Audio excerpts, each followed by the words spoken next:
to the Nerdiverse. Go ahead, sit and listen to the masters, the old heads, talk about what you love the most. Video games, comics, movies, and everything you need to maintain. We got the knowledge that's straight out the ether. Gonna need a drink and have to take a seat to expand your mind and listen to the speaker. Mike and the squad's gonna give you what you need. Please send in a question, come and get some answers, learn a couple lessons from the masters with the special guests. We got the Green Lanterns glowing on their chest. Yes, please sit back and relax, cause we gonna hit you with them stone cold facts. And allow me to be the very first to welcome you to the masters of the Nerdiverse.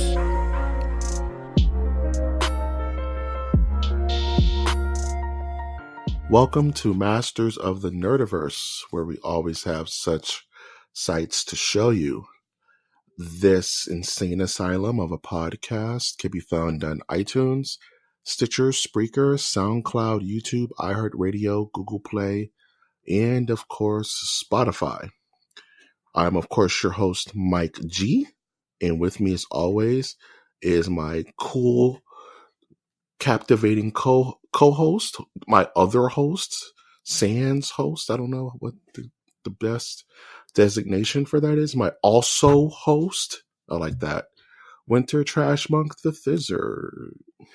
Hey everybody, this is Winter. That is online handle Trash Monk the Third. That's Trash Monk I. That's Trash Monk I. Yeah. And I'm coming at you in my room, recording with the notes ready to go, ready for this great recording. This is the greatest of all recordings, but you know what? It's not. It's just a tribute.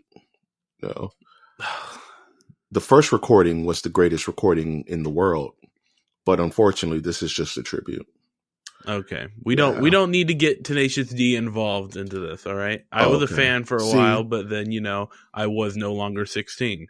So when did you drop off? I dropped off at Pick of Destiny. That's when I dropped off.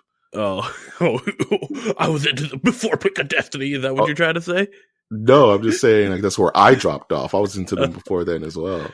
Oh, you're a hipster Tenacious D fan. No, I just know all the lyrics to Lee. I'm just saying. I just know all the lyrics to Lee. You're the first person that I've heard that said that I stopped listening to them around Pick of Destiny. I'm just saying, like I tried Rise of the Phoenix, I wasn't feeling it, man. I'm just saying. Yeah, I used to love that band. And I they inspired me to write comic songs in high school. Yeah. Some of them would be considered racist now. And I want people to burn their copies of it if I ever want to. And let's just say, if I ever became a person of power, there's people who would bring these CDs out going, why did you write this song about a Muslim girl? Wow. Because I loved her. It's a love song. It's a love song, man. Folks. What does Seinfeld say? It's not racist if you love their race. Yeah. But it is actually a very shameful part of my past that this is something that's recorded. But, people all been there, have their backs. Yeah. Yeah, man. You can't have a testimony without the test, my good man. You know what I'm saying? Mm-hmm. So don't worry about it. Tenacious D was a part of my life where it was like hybrid theory, the Seether. There's a lot of music. I just had a weird phase where that's all I would listen to. I like me some Seether, dude. Yeah. You know what I'm saying? Some Three Doors Down, my dude. I'd rather listen to Caesar. It's all right. Whatever. And then I got into Arch Enemy, and I was just metal for like the next 5 years after that. But I digress. Isn't there a band that came out like Dead Man Theory around that time? Mm-hmm. Okay. Dead Man Theory is not that bad, actually. I got onto them like this last Halloween, actually.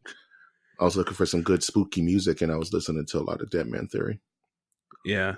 I've been doing this. There's a band that I've been listening to. Well, I bought their inaugural album. The band's called Greta Van Fleet, ladies and gentlemen. Mm-hmm. And I loved it. And they sound like a particular classic rock band that if you listen to any of their songs, you know right away what I'm talking about. And it's like, it's so bad to the point that I turned on the radio this week. It's been a while since I've ever listened to a Greta Van Fleet song, and it's a rock station.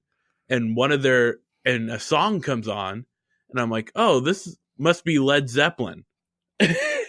And then they go, that's Greta Van Fleet's latest single.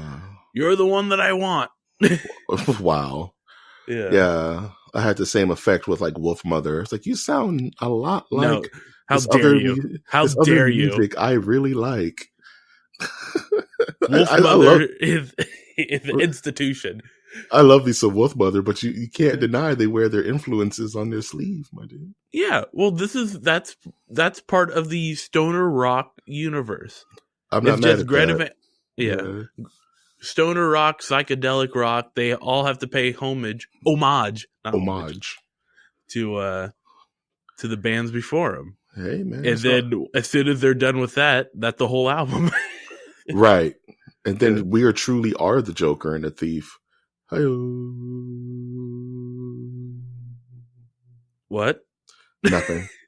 Okay. Let's retract that whole last pinpoint. So other than listen to Greta Van Fleet, what did you do this week, man? I finished Act 1, Scene 1 of a play that I'm writing. It's already off the rails, so, I finished it, and now I'm going to take a break from that. Going to write another script for the project that we are working on. Good. In the interim, and also edit this. What? Nothing. I went into hyperspace with the goods. Oh. I'm sorry. Yeah. I don't know what he's taking over there, ladies and gentlemen. I'll tell you. No, I didn't ask. Anyways. Yeah, and I'm also working on edits for an audio drama script that I just got some pointers back from the person who wants to produce it. So sweet. Yeah. And there's again, the reason why, so I started off wanting to be like a writer of short stories and stuff like that, but I slowly realized that I can never get my grammar and spelling up to that level needed to send that out. So I deleted all traces of that on the internet, and now I'm like script writing, because at least I need someone else to interpret the script before they send it out. Right. Yeah. Well, so, you can always use Grammarly.com. Sponsor us at Grammarly.com. I refuse to use Grammarly.com. Grammarly.com. Use it. It's just a real big bouncer sitting behind you, and you're like typing away, sweating. He's just like, use it. Use it. Yeah, I'm not going to banter with you. So how's your no banter? Yeah, there's no talking to Mr. Grammarly. So how's your week? Yeah. Sorry. Right. My week's been all right. I just did a lot of consuming of the media. There's like 3 major things I want to talk about very quickly. I watched 2 and listened to 1, which is interesting. I watched Punisher season 2, the Netflix series, all the way from the first to the last episode, as Cadillac Slim in the Goody Mob would say, from the rooter to the tutor. You know what I'm saying? All the way. I did like a real quick haiku review on Twitter. That's at mnerdiverse. I kind of gave my thoughts on it. And just to keep it quick, it was all right. Very hit or miss. It kind of felt like a Punisher Gaiden, if that makes any sense.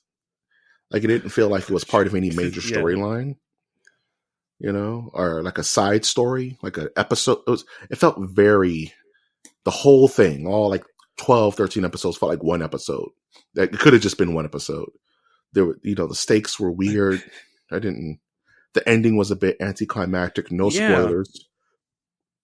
I just wasn't really invested in it, but I kind of wanted to finish it because I started it,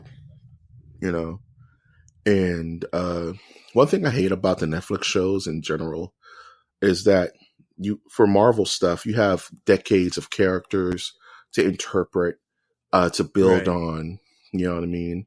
And that's what us geeks love. We love the name drop. We love to kind of notice things. Hey, I noticed that. And these shows are so insistent to create new characters to drive their narrative. And I get it. You know what I mean? But that one character could have been a character from the comics that may be a Z tier or A1 tier character that, only the Punisher Warzone or Punisher War Journal fans would have gotten, but it would have been something cool, the whole season seemed like a wasted opportunity. You know what I mean? Yeah, it's a shame that they haven't yet found the sauce to make like a long-lasting Punisher series, I would say. You're right. Well, it's like all the elements are there, but then again, not. And it's funny, yeah. And then you have to ask yourself, well, what similarities does the Punisher have with other superhero characters? I think I would have to go. You'd have to, go outside of Marvel for this. What's a superhero character that has no superpowers but uses technology and stuff to get what he wants done? Right. And of course, I'm talking about the Winged Man, the Bat. Wow, you sound like a villain right there. Yeah, you sound the like Batman, the Riddler. Dog. So what are some comparisons that we can make to Batman and Punisher? Again, neither of them have superhero powers, but they use technology and their expertise, I would say, to get to their villain, get to the end goal. The thing with, but I think what the Punisher doesn't have that the Batman does have is like the Batman has, yes, Batman has, and I'm going, like, he has the dark side of him, like this he can get dark. The Dark Knight can get dark. Yeah. And he also has a bunch of money and stuff like that. Punisher, he can get dark. I don't necessarily know. They have to find ways to explain how he gets gadgets every time or new guns. Yeah. Like, I believe I can go to like one is like he stole money from the mob. Yeah. That's one.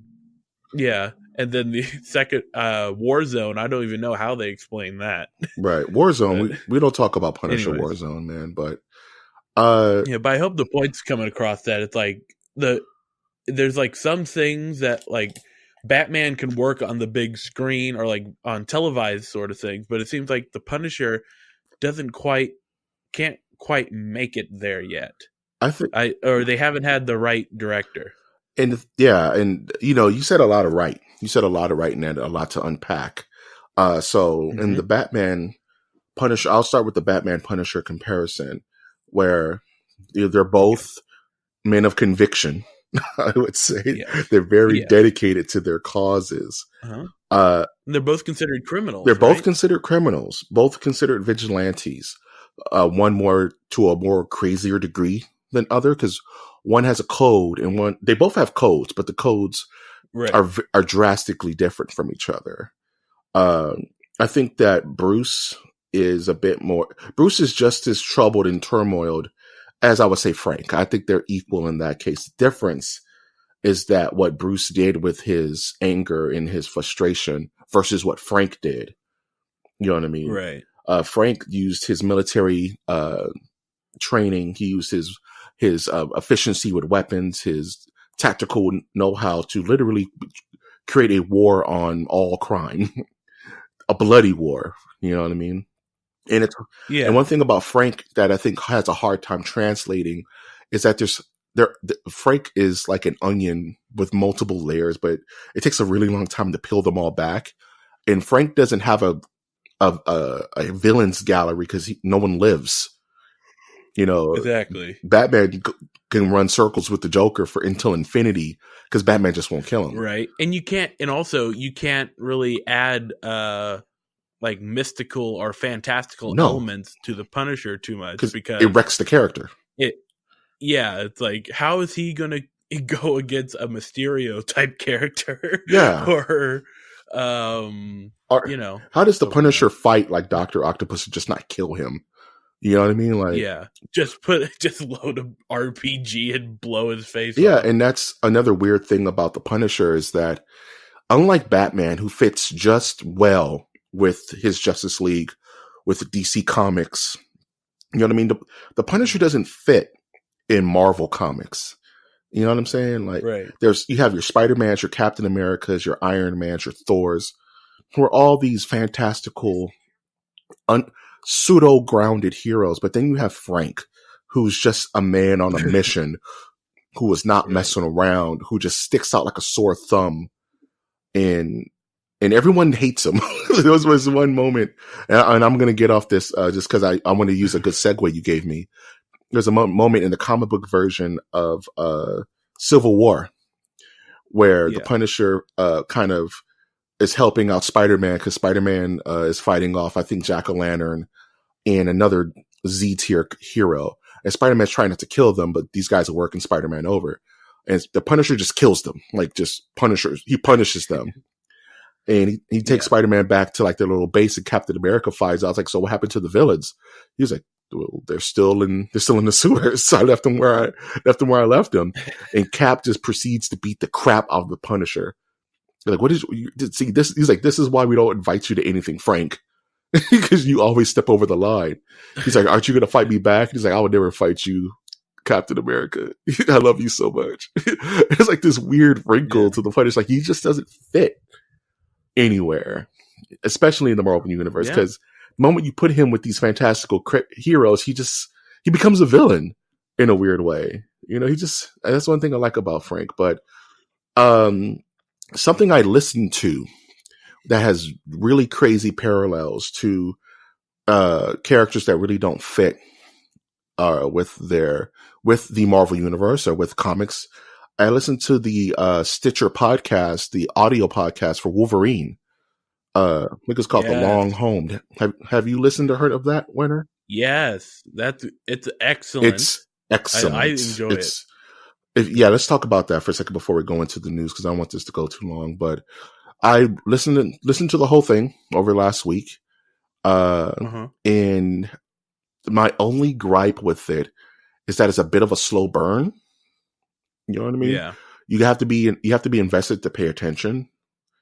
And like the Punisher, a lot of the characters are not Marvel staples. You know, no spoilers, but Wolverine's not going to be fighting Magneto in this thing. It's a very personal story. You know what I mean? Right. So this is the idea that I've been saying for that Marvel should do a Punisher audio drama. Mm-hmm. I've been saying it for like since season 2 came out for Punisher, with the reviews coming in, that I think it would do very well in the audio drama world. Just like Wolverine did. And like in the audio podcast itself is very well done. Richard Armitage plays Wolverine, voice acted, pinpoint voice acting. And it's all it's creative writing at its best, pretty much, because every single word is painting a picture for your mind to kind of see. They make noises. They try to simulate smells. It's really kind of fun how they play with that and how they depict a character like Wolverine who doesn't necessarily fit on the X-Men if you really think about it. The Wolverine, early Wolverine, before he kind of tamed himself down, was just a killing machine. He was a Weapon X killing machine. Right. Kind of like Frank Castle, you know.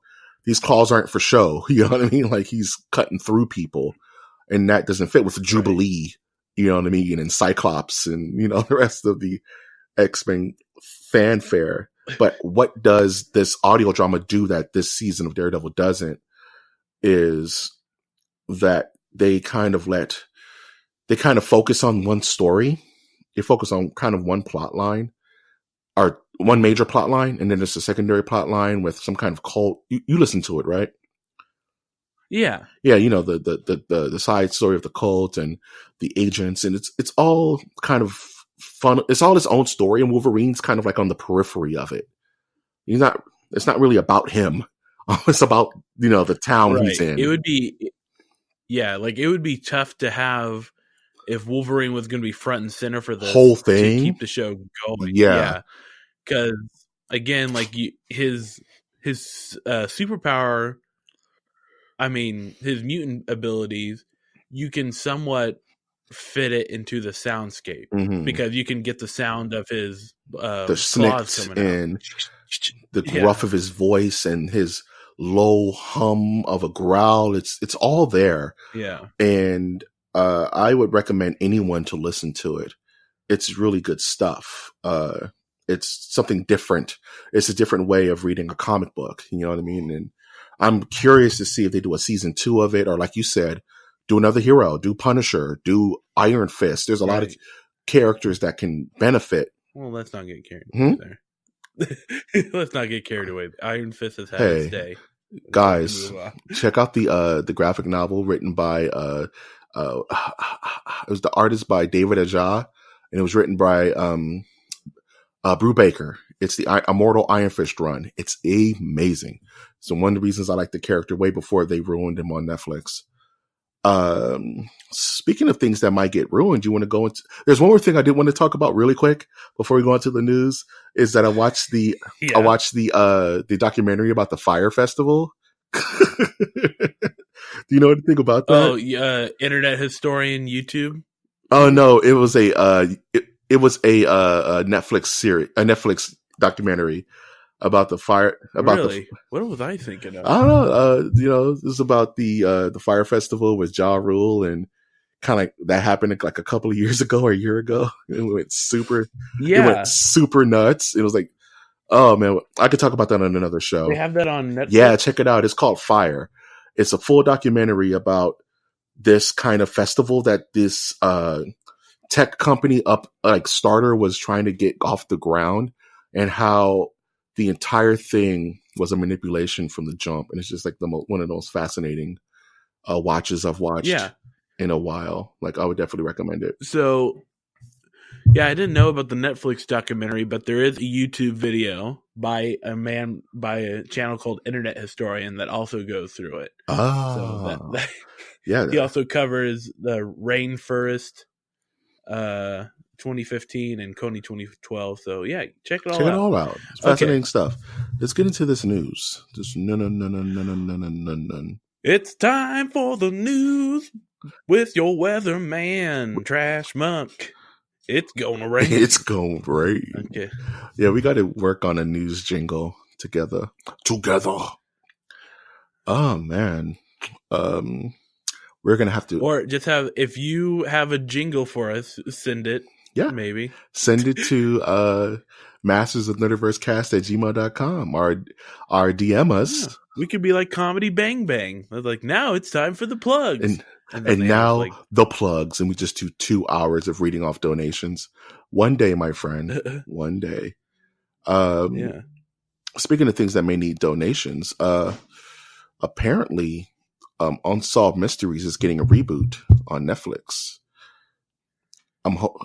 Did you watch Unsolved Mysteries as a kid? No, I don't think I was alive. You don't remember Unsolved Mysteries? It's like, oh, you mean the Unsolved Mysteries that aired in 1987 and 1997? Yeah, between 1987 and 1997. Yeah. It was always about like some guy who lived like in your backyard who like murdered a whole town of people, and he was last seen in your location.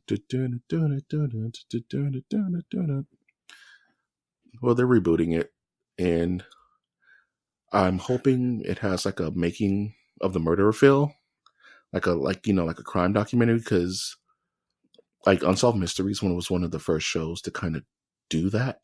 You know, the whole get in the mind of a serial killer, he was never caught, kind of keep you up at night kind of series.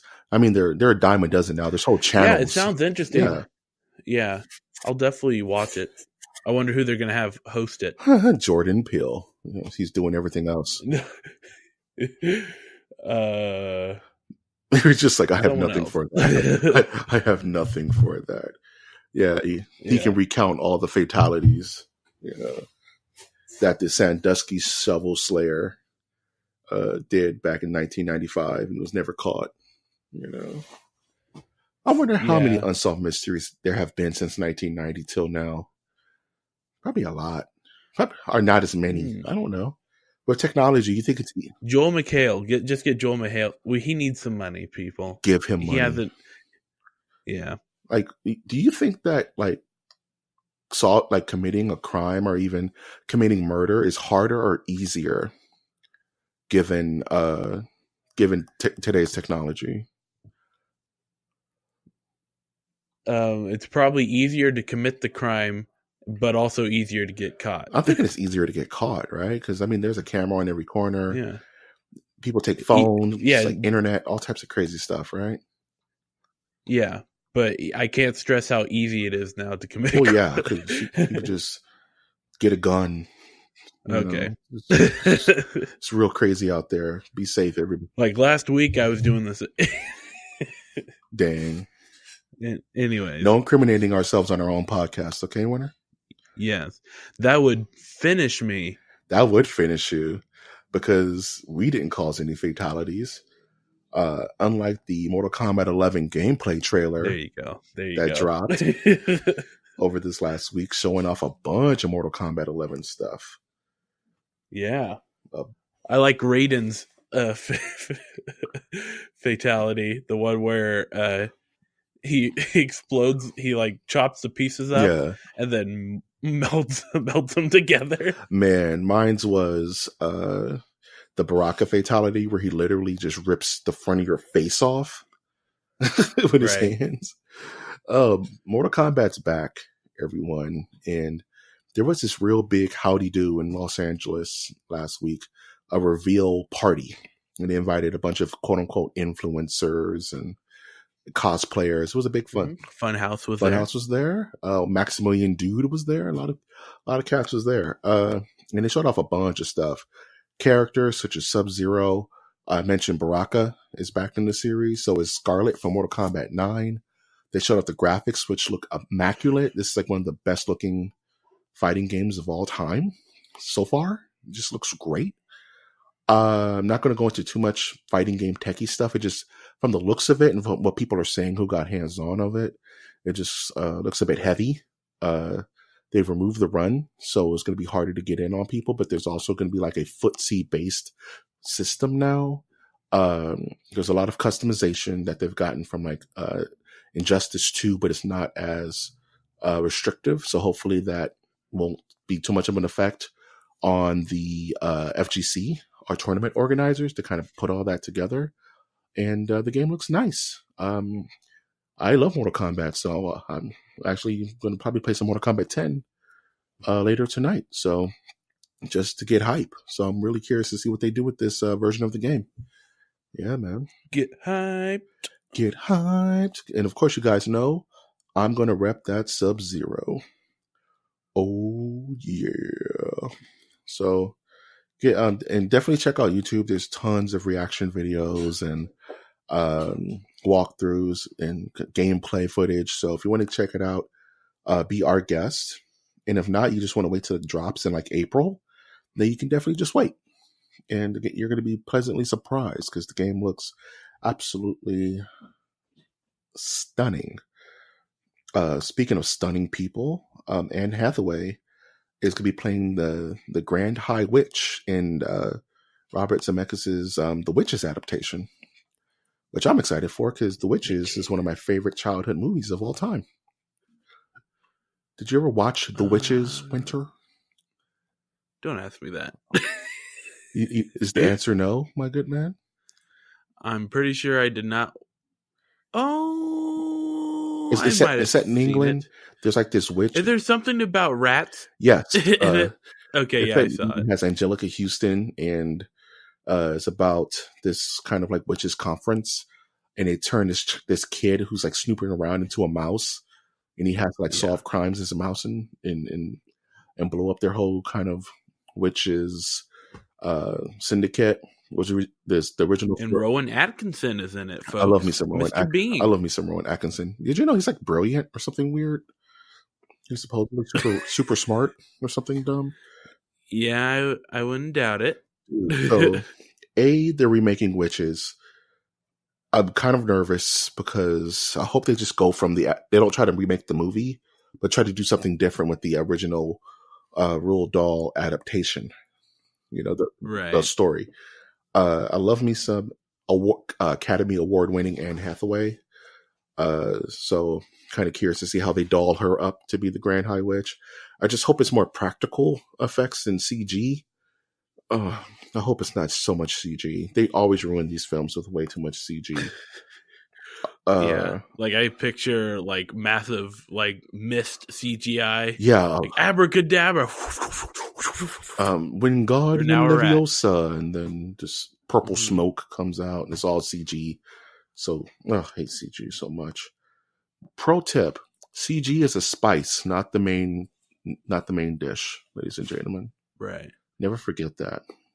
Never forget. Something I wish I could forget is this new Ghostbusters trailer already. There's a teaser trailer for the next Ghostbusters reboot. There's a lot of stuff going on with it. You know? Is there a lot of stuff going on with it? It's kind of interesting. So, Jason. hold on. Yeah. You said there was a lot of stuff going on the teaser, or just not the teaser? Background? I mean, the whole background of this film. Okay. The teaser itself is nothing. It's okay. It's really the worst. It's a marketing ploy, but all the drama behind this movie is really interesting. Yeah. So Jason Reitman is writing this new film, which is going to be what they call, I hate these words, a soft reboot, as it were. Yeah. So apparently it's planning to take place after Ghostbusters 2, totally ignoring the remake with the full female cast. And apparently, as they should. We'll get into that. They're going to be introducing the old cast. So apparently, Ernie Hudson's back, Dan Aykroyd, and apparently Bill Murray's back too. For this, everyone has a lot of faith in this new story. Apparently about like a Stranger Things kids kind of angle, where the Ghostbusters are going to be children, probably young adults, 2 boys, 2 girls, I'm hearing, and they're going to be the ones ghostbusting with the original Ghostbusters as their mentors. Which, we'll see. And apparently, this upset one. Hopefully, they can do it in between shootings of Stranger Things, so that they can get some of that cast. Those poor kids, man. They don't let them rest. Yeah. You know, those poor kids. They can rest when they're old and irrelevant. Damn. Okay, go on. That's kind of messed up. And this drew the fervor of one Leslie Jones, who was... I knew it. We got to talk about it, man. We got to talk about it, dude, because this whole thing is fascinating to me. So... with these movies, it's all with this remake, mind you, the all-female Ghostbusters remake. There's always been a lot of weird, not even weird, a lot of SJW kind of gas around it, right? Yes. I don't know if the film itself perpetuated this aura, this miasma of of righteousness around the film to give it more oomph, but it's never left, right? It's like, even that's one of the things that stained this film. And one thing that Leslie Jones she went on Twitter and had a big rant about it. She was like, I'm super upset. This is BS. Of course they want to fill the movie with men now. And this is, and like our film never happened. And this is straight garbage, right? I would give the full tweet, but it's really not. It's not worth repeating. And I just wanted to say that and what it boils down to about this movie, the Ghostbusters remake, is that if the film was good, no one would have anything to say, right? The sequel will be lined up with the same cast, and that would be the new trilogy. Right. But at the end of the day, the film was bad. It was a bad movie.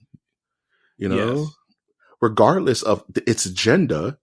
It was poorly written, poorly directed, and in some cases, poorly acted. It didn't make money. It was a bad movie. And if you like it, that's great. I'm not going to knock your hustle. Watch it 5 times a day. That's awesome. But the general consensus was this movie was poor. It was poor. It was just, and it was so much money went into it. Remember all the marketing that went into this movie? Yeah, all the yeah, but that's like with the end of the day, it did not do what they were wanting. Okay, if this was a good movie, they would have continued. There's no secret cabal, as far as I can tell, Right. over here in little mountaintop America. There is no cabal saying, let's give money to make an all-female Ghostbusters and then not support it if it's doing good. Like, okay. And like, I just wanted this, and I did want to say, Leslie Jones has every right to be mad. She can feel however she wants to feel. Yeah. You know what I'm saying? Like, but at the same time, it's like you're screaming at the moon. You know what I mean? It's like, yeah. But, I mean, it's unfortunate that that's what we have to say in front of, like, you can feel feelings, you know. It's like, yeah that's duh. Yeah. But yeah. You know how it is. That's where we're all right. Yeah, I know how it is. That's where we are as influencers as we are. Yeah. You know? It's like, I'm not shocked by the comments. I was expecting at least one of them. People in the chat. Yeah, because, you know, it is like they're ignoring the film. And you know what? That's what they do. There's a lot of you don't hear like Jamie Lee Curtis. Well, she got a job from the the retconned Halloween movie. And I think the perfect example is this. It's like the Predator series. There was a movie with Adrian Brody called Predators, right? Yeah. It was their soft reboot, which didn't make money, right? Just didn't make money. It was not financially successful. So what did they do? They acted like the movie didn't exist, and they repackaged it and recently came out with this new film, The Predator, which also didn't make money, but that's beside the point. But it's not like Adrian Brody came out and was like, oh, this is BS. You know, they're giving up on their movie like it never happened. Like, it's Hollywood. This is with things like this, where there's these popcorn movies are the most acceptable for this kind of treatment. You know what I mean? Right. And that's with anything. If Batman Begins didn't make money, they would have waited 3 or 4 years and put out another Batman reboot. You know, just how many times have they redone the Terminator? You know what I'm saying? Like, yeah, it's crazy. Also, I read an article just now that Ernie Hudson says that he was not approached to be in the film yet. Really? I heard that he was. Oh man, they better reach out to him. Dang it. He's Winston. He's what is his name? Winston Zedmore? No, I'm probably mixing 2 names. Jeez, I need to watch more Ghostbusters. But with that news, I don't care. You know, I really don't. We'll see a trailer. The movie will come out. It'll go to theaters. It'll go to Blu-ray. And then it'll be done. And then we'll move on with life. But just a lot of fascinating air around the Ghostbusters, which is sad because, in my opinion, the only good Ghostbusters. By the way, so looking up that article, another one came up about Sylvester Stallone offers update on Edgar Allan Poe biopic script, and it's a picture of him dressed up as Edgar Allan Poe. I'm like, this world's dumb. Okay, send me that picture. That's going to go in the podcast start. We're not going to. I don't care about anything else right now. Send me a picture of Sylvester Stallone dressed as Edgar Allan Poe, and that's going on the podcast art this week. I don't care. That just sounds stupid. That's like Arnold Schwarzenegger dressed up as like Teddy Roosevelt. Yeah. That's dumb, dude. Speaking of disappointing dumb stuff, there was this open world Star Wars game that was being made by Electronic Arts, and that's dead. Electronic Arts shut down production of, I believe it was EA Montreal, was creating this open world Star Wars game that they've only shown clips for. But it was supposed to be the big Star Wars RPG, and now it's like everything else that comes from EA, in a coffin. And Have you heard All right. about this, Winner? Yeah, I've heard a little bit about it. I mean, I'm not shocked. I mean, if you look at the players in the field, you have Mm-hmm. EA Sports. I mean, not EA Sports, but just EA, and they don't have, as many of you know, they don't have a good track record, No, they don't. and there's nothing really that's like telling them that the world wants an open world Star Wars game. Right. See, if I remember correctly, the Knights of the Old Republic on MMO that came out Mm-hmm. did not do well. Failed. So You know? there is not a real want to throw money into a Star Wars game, Which particularly an sucks. open world. Yeah. And this is me assuming that when they say open world Star Wars game, that means that there's going to be a multiplayer aspect to it because it's EA. But It's EA, and yeah, let's look at the past a little bit. it's yeah, You know? it something like this will happen. It's just like not now. Right. And, EA has already struck out twice with the games they actually were able to produce, which is Battlefield 1, which Right. was bumpy. We're not going to talk about Battlefield 2. I still think that's still in litigation in some countries for their horrible microtransaction practices. What really made me want to talk about this is, let's say Disney finally gets wise and pulls the Star Wars license from EA. Say, bad EA, slap on the wrist. We're going to give it to someone else. Is there a gaming publisher that you would trust to revitalize the Star Wars gaming brand? That's a good question.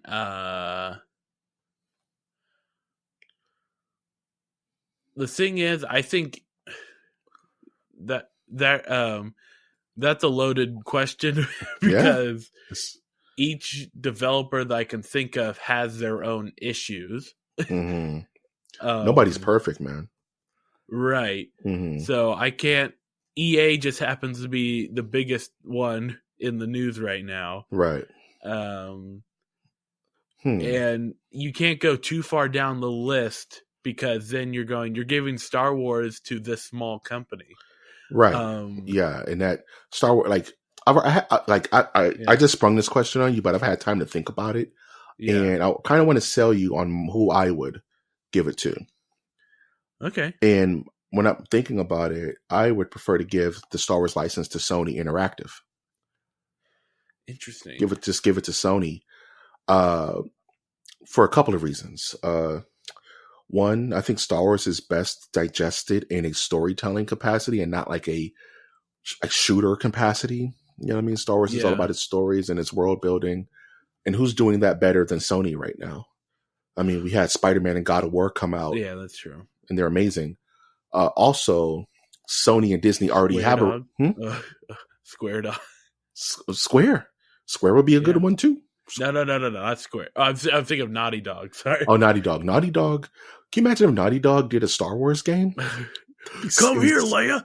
It'll be Chewbacca and it'll be Han. It'll be the Last of Us on Hoth. So I think that there still is a market for the shooting up style of Star Wars. So I would give the Battlefront Star Wars title to companies that know that field, which would unfortunately be Treyarch.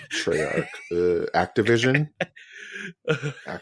I would go like the enemy of my enemy is my friend, and go like, here, let me just see what you can do with this. And then they're just gonna put a skin over a Call of Duty and put Star Wars. You're saying, oh no, now, but it would work because the field so far for Star Wars games has been so low that this would be the bar is set so low that no matter what you do, it would be a step up because it's a game that's going to be made. Yeah. Well, no, it's going to be a Call of Duty Star Wars skin, and I would be perfectly fine with that. Here's what I would prefer. Do not send me your hate letter. Do not send them to Winter Trash Monk the Dizzard. I would prefer to give Sony the reins of Star Wars and make Star Wars a system exclusive. Just makes Sony equal Star Wars. I mean, Sony already has a relationship with Disney with all the Spider-Man and Yeah. Marvel stuff. So just port Star Wars over. There's no way that they're gonna make it an exclusive though. They would. I know. They ultra would, dude. You're talking about something that They was, you know how many if PlayStation 5 yeah. was announced in a console selling game was like Star Wars Jedi Academy 2 or Rogue Squadron 2, and it was like in super high def. Man, people would buy it just for that. It would be their Star Wars box. You know what I mean? A more than capable franchise that can splinter off in billions of gaming ideas with a competent company that is on top of the world right now. You know what I mean? On the eve of a new system launch, it'll make anything you want. If you want pod racing, they can have the you want racing, you can have the Gran Turismo team work on that. You want storytelling, give it to Sony Santa Monica. You want action, give it to the guys who did the Spider-Man game. A From Software. Can you imagine a From Software like Star Wars game? What would that even be, dude? That would be nutty. Like Sony with that would just be unstoppable. And I kind of don't want it to go to Sony because that's kind of like a monopoly of talent and an opportunity. I would prefer it to go to Microsoft. So there's at least some balance. But I don't trust Microsoft to make games right now. Yeah. I don't trust them to make exclusives because they didn't make them for an entire, in my opinion, they didn't make console selling exclusive for an entire generation. You know what I'm saying? Reasons for people to buy Xbox One. So I wouldn't trust them with it because it'll be in the same place it is with EA. You'll be stagnant with a game or two that's not that good. And send your hate mail to me. Yeah, they already have similar IPs that would conflict with the Star Wars. The Star Wars, output, right? Unless they do a Star Wars Halo crossover, ladies and gentlemen. Star Wars Gears of War. But it's okay. We've done that. This is the news. We need to move on. We're moving on to the last thing. I'm just saying. You somehow got me sucked into the bleach hole. I'm sorry. I'm good at that, man. I'm really good at the bleach hole. So really quick, I wanted to talk about two things, but I didn't want. I don't know why that got me. Oh man. Okay. Don't fall into the bleach hole, dog. Real quick, for some reason, Marvel let Deadpool creator Rob Liefeld create a new character. His name is Major X. It looks horrible. I'm going to try to draw it for myself. It looks disgusting. I'm going to try to draw it myself and make it look better for the podcast art. So if you're used to Cosmo or Luna being on the cover, this time it's going to be my version of Major X because I need to make it look good as the artist in me because it's just... Oh, I can't stand this design. He looks... I'm not going to go too into it. But yeah, there's a new character called Major X. He's an X-Man. He has the sword in the guns because that's all Rob Liefeld knows how to do. His chest has an X on it and his face has an X on it. It's oh my goodness. Why is this man still getting work and I can't get my Marvel comic cover? Am I a hack? I must be. Yeah, that's no bueno. This is no bueno, por favor. So yeah, I'm drawing Major X. I don't want to, but it has to be done. So expect that along with Sylvester Stallone as Edgar Allan Poe for the podcast start. And for the final thing I want to talk about really quickly is that for anyone who's who's a gamer, who likes video games, probably knows the name Machinima. It's a YouTube channel that's been around forever. That's kind of been on the forefront of Red versus Blue, which was a really big, like one of the earliest, like kind of like online internet TV shows in a way, like skits and stuff like that. They've employed uh, content creators like the Super Best Friends. Maximilian Dude used to be, mind you, a huge channel that produced tons of content on a daily basis. Very recently, Machinima, quote unquote, fired Maximilian, who's been with him for like 10 years. His entire online, uh, I would say, lifespan. And everyone thought that was weird. Like, why would they just drop Max? He has like 1 million followers. He's a Guinness Book of World Records, fighting game, fighting game, connoisseur. Why would you do that? And then shortly after, Machinima goes on YouTube and actually pulls down their entire YouTube library. Mind you, this is thousands of videos by hundreds of content creators. And that kind of spells doom for Machinima itself.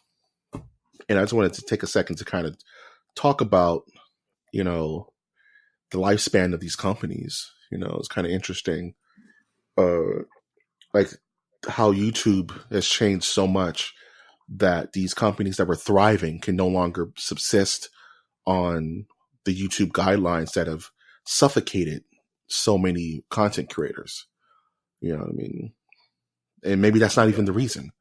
I don't know. Business is business. Who knows, right? But yeah, I before we would go into this a bit more, I would say first, I don't want to. Yes, it is taken off of YouTube, but I would hold my breath to see if, because Machinima and Rooster Teeth are now under the same company, Otter Media. Mm-hmm. So I could see something happening where they create their own. Well, Rooster Teeth already has their own subscription platform, their own YouTube competitor platform. Right. And I could see like Machinima possibly putting content from their channels into that, like classic Machinima years, that sort of thing. Because there's still a huge market of people watching old Machinima stuff, right? Inside gaming. I could even see Otter Media could do a push to where we have our own. YouTube has gone so off the deep end with how many regulations it has, and now we're going to start our own thing that's going to absorb first, and now you can watch all this stuff that is like it's like the adult YouTube. Yeah. Without turning into Nothing Toxic or other sites like that. Right. And it makes me think of like how many content creators are kind of abandoning ship from YouTube. Right. Like their home is now Twitch and funny enough, places like Vimeo and stuff like that. And even Mixer, just because it's so hard to make sustainable income anymore on YouTube because of their guidelines and restrictions, their automated guidelines and restrictions, that you may put 12 hours in editing into a video compilation just for it to be taken down for no reason, and that's money and demonetized. That's money out. That's time and money out of your pocket. And there's so many creators that just got so fed up with it. They're like, well, what do I do? Where do I go? And kind of like how Netflix is being whittled away from these companies going and doing their own thing, pulling ship. Because now you're no longer the only game in town. Disney's doing their own thing. Universal, everyone's doing their own thing. I'm wondering if YouTube's going to kind of start feeling that, that these in due time, kind of like with Epic, what was it, Epic Games Store? It's kind of like doing that with Steam. It's like these places are no longer. It's not, the market is not sustainable for one-stop shops anymore. What I mean? It's what it's looking like. And for the smaller content creators, they're going to go where the best money is. You know what I mean? For them, so they can make lives out of this stuff. And if it's no longer YouTube, then maybe a lot of content creators will go to the Rooster Teeth, Otter, Machinima channel, if that's the better option for them. to make adult content and to not be so restricted by Google/YouTube, then what will Google do? They'll probably loosen up, just so that, and it's a back and forth. So you're probably right. Machinima will be reborn in some kind of weird way. Right. You know what And I it mean? takes forever for these type of things of like, you would think it would be super easy to figure out how to get like old back catalogs re-aired and stuff like that. Right. Like Howard Stern is it's like it's been a battle for a long time of trying to get his old content onto this particular subscription service so that people can listen to old old content, kind of like old episodes. Yeah, content. Yeah, so it takes. I definitely think it will be out there, and I think there's enough people who have clips of Inside Gaming to entertain you for the time being. Right, and as we're content creators, you really have to put a lot of thought on where you put your eggs. You know what I mean? Like, in what basket you put your eggs, because a company can belly up, and if you haven't backed up your information correctly, your entire catalog can disappear. You know what I mean? And that's something you got to think about when you're doing content creation on any level.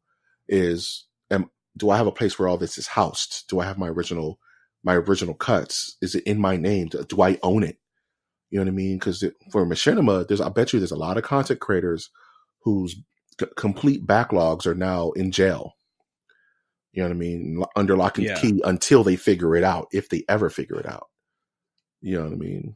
This company that bought Machinima may just say, better to start clean. Like I was talking about Max. Max, he had like 1,500 hours of video content that he had to curate himself and redistribute on YouTube himself without a manager. Always have your own backup. Exactly. Always have your own backups, ladies and gentlemen. Save you a lot of time and a lot of trouble. And if Machinima is the mighty phoenix that rises from these weird ashes, then more power to them. And if not, hey man, we'll see you later, Space Cowboy. What can you do? Yeah. Cool. We've made it. We did it. We came across the finish line and then fell and tore our ACL. And now the benediction. Sorry. I was listening to Todd Rundgren earlier. What you guys know about Todd Rundgren? I don't know what you're talking about. Learn it. If you're within the sound of my voice, firstly, watch The Virgin Suicides. That's a good movie. Secondly, go onto Spotify and type in "This is Todd Rundgren." Put on some incense and take the ride. Or check out my social media at Trash Monk the Third. Trash Monk III. And let's shoot for, getting over the number 400 in all my social media. That means 400 Instagram followers, 400 on Facebook, 400 on Twitter. Let's try that. Let's try that. That is on Twitter. That is on Facebook and on Instagram. He needs those 4s, ladies and gentlemen. We need those 4s. And that's Masters of the Nerdiverse. That's at MNerdiverse on Twitter. And you can also find us on Instagram, which is Masters of Nerdiverse Cast. And of course, you can find us on our own website, which is mastersnerdiversecast.com, where you can join our Patreon, listen to old episodes. I have them stored there. So you can listen to the absolutely first episode of the show, where it's literally me going through a weird kind of Jacob's Ladder transformation live on audio. So if you want to hear that nonsense, you can go listen to that. In fact, I may do it myself just to be nostalgic tonight. And if you like this content and would like to support us non-monetarily, that's totally fine. You can leave a like on Twitter and any of our social media outlets. You can comment and get in a conversation with us. I promise we don't bite hard. Right. And you can always subscribe to our YouTube. You can click that follow button on Twitter, and you can hit that notification bell on YouTube. I have, of course, been your host, Mike G. And I've been your host, Winter Trashmonk the Third. And we will always ask you to take that one step beyond.